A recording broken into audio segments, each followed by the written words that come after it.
Westerling, siapakah dia? Mungkin kalian yang sudah tidak lagi suka membaca sejarah ataupun belajar tentang sejarah bangsa ini tidak akan mengenal sosok kejam yang satu ini. Tapi bagi yang suka membaca dan belajar sejarah pasti tahu siapa orang ini. Dia dikenal sebagai pembantai rakyat Indonesia pada masa-masa sulit saat negara tercinta ini menyatakan kemerdekaannya pada tanggal 17 Agustus tahun 1945. Ternyata Belanda tidak mengakui kemerdekaan Indonesia dan berusaha kembali menjajah Indonesia. Disinilah Belanda menugaskan Kapten Westerling untuk menghukum rakyat Indonesia, khususnya di Sulawesi Selatan. Agar kita paham sejarah dan tahu betapa menderitanya pendahulu kita untuk mempertahankan kemerdekaan, maka wajib kita menonton video dan mendengarkan pemaparan dalam video yang berdurasi hanya belasan menit ini. Semoga dengan menonton video ini, kita jadi lebih mencintai negeri dan bangsa ini. Raymond Pierre Paul Westerling lahir di Istanbul, Kesultanan Utsmaniyah pada tanggal 31 Agustus tahun 1919, meninggal di Purmerend, Belanda pada tanggal 26 November tahun 1987 pada umur 68 tahun. Dia adalah komandan pasukan Belanda yang terkenal karena memimpin pembantaian Westerling sekitar tahun 1946 sampai dengan 1947 di Sulawesi Selatan dan percobaan kudeta Aprah di Bandung, Jawa Barat. Westerling lahir sebagai anak kedua dari Paul Westerling yang merupakan orang Belanda dan Sofia Modzu yang merupakan orang Yunani. Westerling dijuluki si Turki karena lahir di Istanbul. Dia mendapatkan pelatihan khusus di Skotlandia. Westerling masuk di dinas militer pada tanggal 26 Agustus tahun 1941 di Kanada. Pada tanggal 27 Desember tahun 1941, dia tiba di Inggris dan bertugas di Brigade Princess Irene di Wolverhampton dekat Birmingham. Westerling termasuk 48 orang Belanda sebagai angkatan pertama yang memperoleh latihan khusus di Komando Basic Training Center di Eastern Harry di pantai Skotlandia yang tandus, dingin dan tak berpenghuni. Melalui pelatihan yang sangat keras dan berat, mereka dipersiapkan untuk menjadi komandan pasukan Belanda di Indonesia. Pada saat pasukan Nika kembali ke Indonesia setelah kekalahan Jepang, ternyata pasukan Nika Belanda kewalahan juga di Sulawesi Selatan. Gerilyawan-gerilyawan di wilayah itu yang dipimpin pemuda seperti Andi Sele, Andi Sose, Ali Malaka, Walter Mongisidi, dan lain sebagainya, membuat Kolonel H.J. de Vries menilai situasi sudah sedemikian buruk di Sulawesi Selatan. Satuan militer Belanda di Sulawesi Selatan tentu tidak sebanyak di Jawa. Untuk tugas berat demi tercapainya keamanan setelah konferensi Malino itu, juga menjelang terbentuknya Negara Indonesia Timur atau NIT, maka pasukan khusus pun didatangkan. Pada tanggal 5 Desember, 123 Depot Special Troops atau DST, sebuah unit komando untuk misi khusus, tiba di Makassar, tulis William Izerev dalam The Sweet Celebs Affair, tahun 1984, halaman 79. Komandannya adalah Letnan 1 Raymond Paul Pierre Westerling. Dalam autobiografinya versi Inggris, Challenge to Terror, tahun 1953, Westerling menyebut, "Aku dikejutkan pada kedatanganku di Makassar. Aku diserahi pangkat sebagai kapten. Aku 27 tahun, kapten muda dalam tentara Hindia Belanda."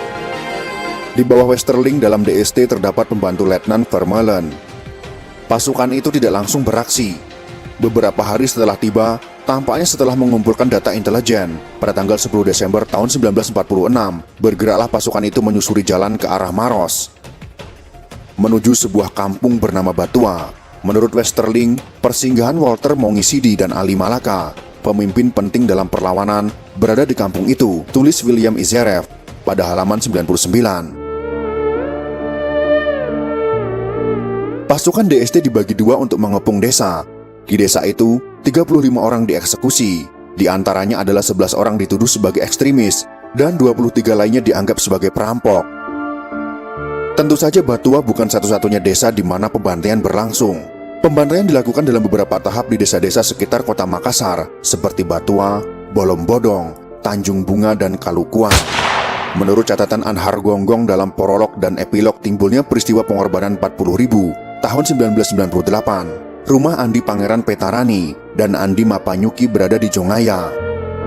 Mereka berdua adalah keturunan Raja Bone yang bersimpati kepada Republik Indonesia, dan belakangan nama keduanya menjadi nama jalan di kota Makassar. Desa tempat mereka tinggal itu adalah sasaran pembersihan gerilyawan tahap pertama. Halaman 13.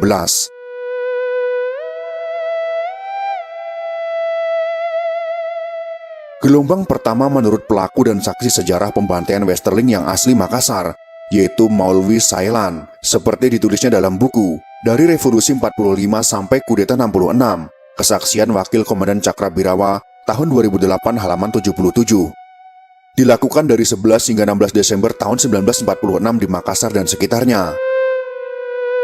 Kedua, tanggal 17 hingga 31 Desember tahun 1946 di Goa, Takalar, Janeponto, Polom Bangkeng, dan Binamu. Ketiga, tanggal 2 hingga 16 Januari tahun 1947 di Bantaeng, Gantaran, Bulukumba, dan Sinjai. Keempat, pada tanggal 17 Januari hingga 5 Maret tahun 1947 di Maros, Pangkajene, Sigeri, Tanete, Baru, Parepare, Polewali, Mandar, Sindereng, dan Rapang. Pembantaian juga terjadi di Supa. Menurut Andi Monji, salah satu anak korban kekejaman Westerling, terdapat 208 orang terbunuh di situ. Di Supa, rajanya juga terbunuh selama operasi pembersihan oleh Westerling. Kengerian yang dilakukan Westerling itu jelas sesuatu yang disengaja. Dalam banyak catatan, Westerling mengadakan pertunjukan yang sering dianggap pengadilan militer, di mana kebenaran berada di tangan Westerling. Biasanya ketika Westerling datang, semua warga dikumpulkan di tanah lapang di sebuah desa. Laki-laki dewasa dipisahkan dari anak-anak dan perempuan. Rakyat jelata atau orang yang dicurigai atau salah satu warga disuruh untuk memberitahu di mana gerilyawan Republik yang dicap ekstremis itu. Tak lupa tembakan mematikan dipertontonkan kepada warga masyarakat. Dapat tidaknya gerilyawan yang dicari. Jika sudah menakuti penduduk, maka ada harapan dari Westerling agar gerilyawan tidak dibantu lagi oleh rakyat sipil. Pasukan itu bergerak tanpa istirahat terlalu lama.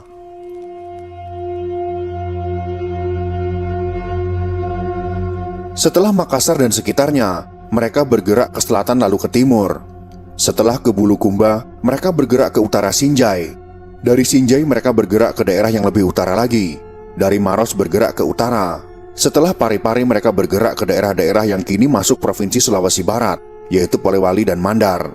Dari sana bergerak ke Sidenreng dan Rapang. Dua daerah ini belakangan menjadi satu kabupaten, yaitu Sidenreng dan Rapang atau Sidrap. Setelah masa-masa operasi Westerling itu, cara kekerasan dan teror dominan. Apa yang dilakukan Westerling dan pasukannya tentu 11-12 dengan Hans Christoffel dan Overste van Dillen beserta pasukan Morses dalam aksinya di Gayo Alas pada era kolonial. Mereka hanya beda zaman saja.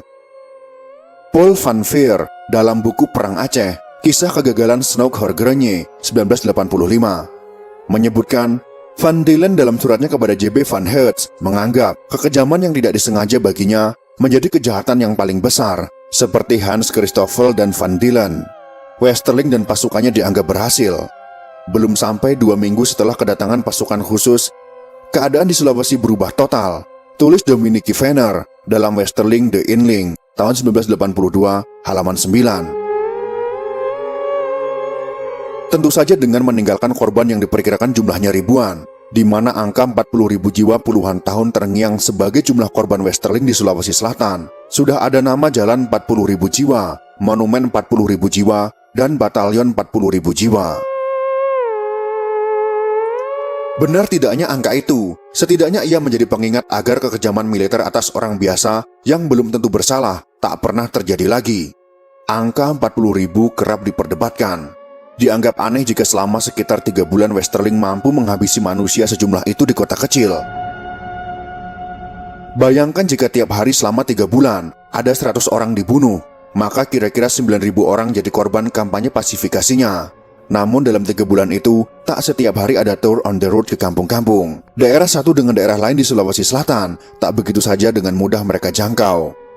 Berapapun jumlah pastinya, Mahkamah Militer Rakyat ala Westerling sudah memberi efek ngeri di kalangan rakyat Indonesia di Sulawesi. Berapapun jumlahnya, pembunuhan itu tak bisa dibenarkan. Memang sesuatu yang baik jika pemerintah Belanda mau meminta maaf, bahkan ada kompensasi 20.000 euro pada korban. Namun seperti kataan Hargonggong, nyawa yang hilang tak akan kembali, uang tak seharusnya menjadi penebus nyawa. Setelah kejadian, Westerling makin menjadi orang yang disegani di kemiliteran Belanda. Suka tidak suka, diakui atau tidak, Westerling punya nama besar dalam sejarah pasukan khusus Belanda. Suka tidak suka, Westerling juga diingat oleh banyak orang Indonesia. Meski kekejaman Westerling dikutuk, tapi kekejaman dan teror dalam bentuk lain tidak dianggap dosa, selama pelaku atau tertuduhnya adalah orang Indonesia. Itulah sepenggal sejarah pembantaian yang sangat menyedihkan yang pernah dilakukan Belanda pada bangsa Indonesia.